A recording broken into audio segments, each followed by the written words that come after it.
Good morning, students of class 6. Today I am going to tell you about the poem The Kite by Harry Van. Now, all of us like to fly kites. Have you ever tried to fly one? Read this poem about a kite as it flies in the sky. This poem about the kite एक पतंग के बारे में है, where the poet has drawn a beautiful picture of the flying kite. एक पतंग की वर्णन का, एक पतंग, उड़ते हुए पतंग का उन्होंने बहुत बखूबी से एक्सप्लेन किया है कि कितना सुंदर और मनोरम दृश्य होता है वह, जब वो हवा में इधर उधर हिचकोले खाते हुए आसमान को छूते हुए उड़ती है। तो अपने आप में वो एक बहुत ही अद्भुत नज़ारा होता है देखने वालों के लिए। पतंग, जैसा कि इस कविता का शीर्षक है। Now this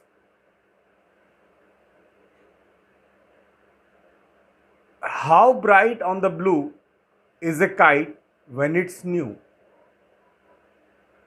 With a dive and dip, it snaps its tail. Here, how bright on the blue. Blue is the color, but the poet had used this word blue to tell a clear sky. हमें आसमान के बारे में बताने की कोशिश की गई है इस कविता में, इस लाइन में ब्लू कलर लिख करके, कि पतंग, एक नई पतंग को उड़ते हुए देखना, a new kite is a wonderful to watch when it is flying, diving and dipping in the blue sky. It moves its tails with a noise. तो जब वो हवा में गोते खाते रहती है और एक हवा को चीरने की एक आवाज निकालती है,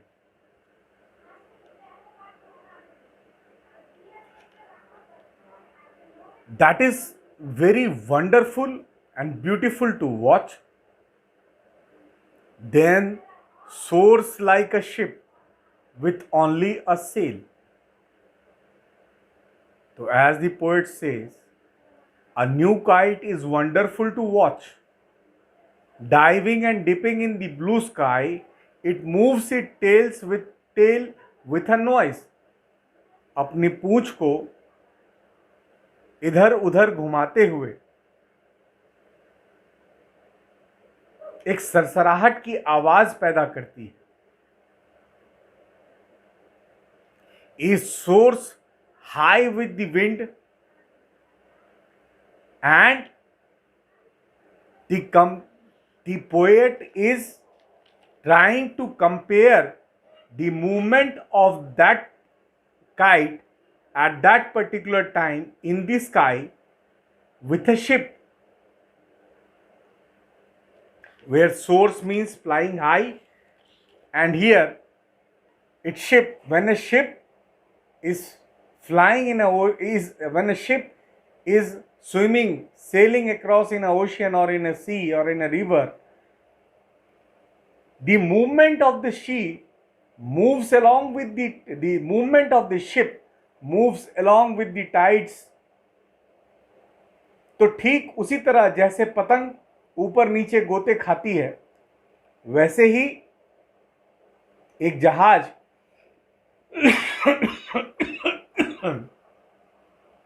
जब समुद्र के लहरों पे तैरती है तो उसी समान वो भी गोते खाते हुए बढ़ती है. As over tides of winds it rides. So, then soars like a ship with only a sail, as over tides of wind it rides.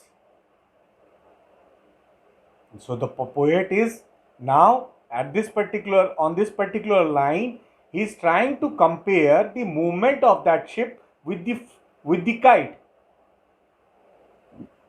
जैसे हवा में पतंग इठलाते हुए हवा के बहाव के साथ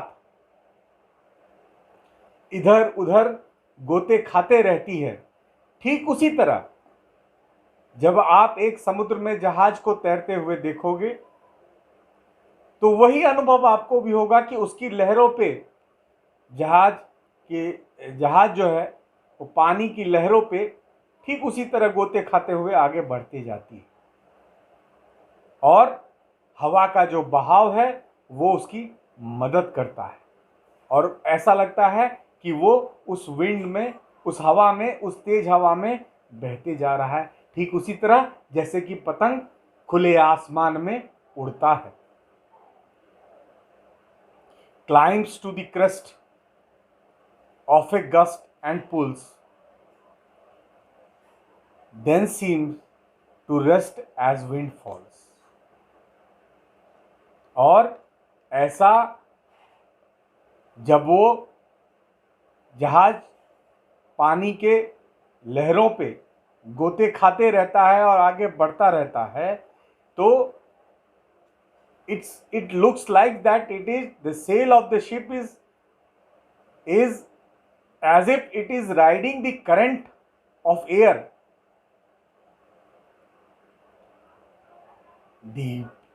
When the kite flies in the sky, it seems that it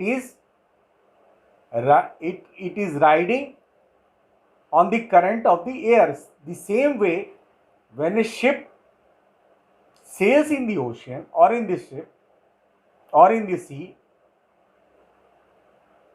it gives a picture that as if ship is riding on the waves of the ocean. So, when the wind fails, it seems to rest. और हवा जब बंद हो जाती है तो ऐसा लगता है जैसे पतंग रुक गया हो, थम गया हो.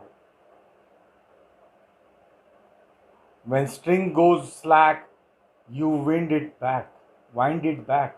और जब हमें लगता है हवा का बहाव कम हो जाता है तब ऐसा लगता है कि डोर ढीली हो गई है, पतंग की डोर ढीली हो गई है तो उसे हम वापस लपेटना शुरू कर देते हैं.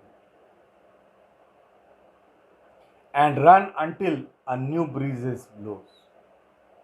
और उसे हवा देने के लिए, उसे तान देने के लिए हम दौड़ते रहते हैं. आप छोटे छोटे बच्चों को देखते होंगे पतंग के साथ दौड़ते हुए.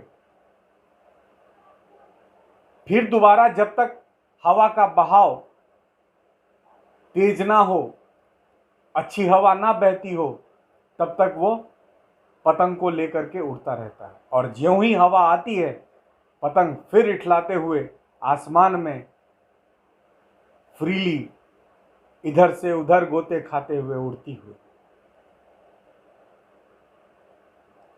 And it wings fill and up it goes. How bright on the blue is a kite when it's new.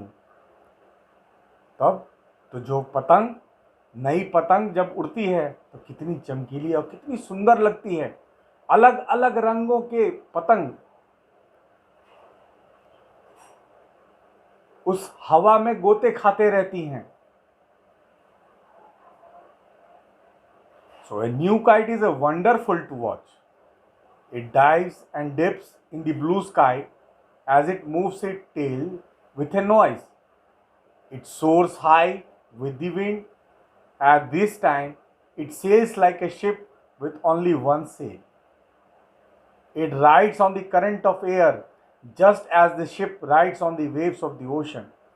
When the wind fails, it seems to rest and when the string which holds the kite goes slack, the master of the kite winds back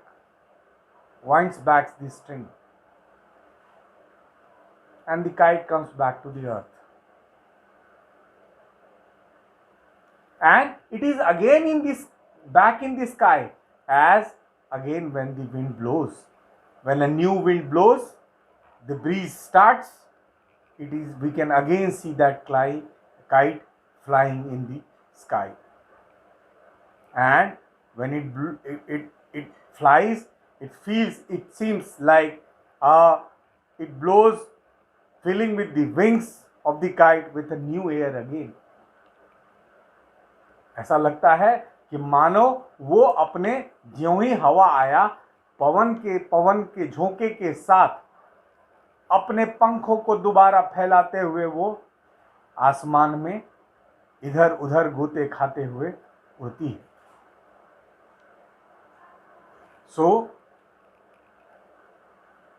but a raggeder thing you never will see when it flaps on a string in the top of a tree. लेकिन वही पतंग हवा जब बंद हो जाए और अगर किसी पेड़ में फंस जाए और पूरा फट जाए तो उसे देखने में बहुत ही खराब लगता है. पूरा का पूरा जो उसकी सुंदरता है वो समाप्त हो जाती है. So, however, when the string of the kite is caught in a tree, the kite flaps and it soon turns into a very torn and dirty thing. फट जाता है और बहुत ही खराब वस्तु की तरह दिखने लगता है. वही पतंग जब हवा में उड़ता रहता है, हवा के साथ बातें करता रहता है, हवा में इधर उधर गोते खाते रहता है, तब उसकी सुंदरता बहुत ही निराली होती है.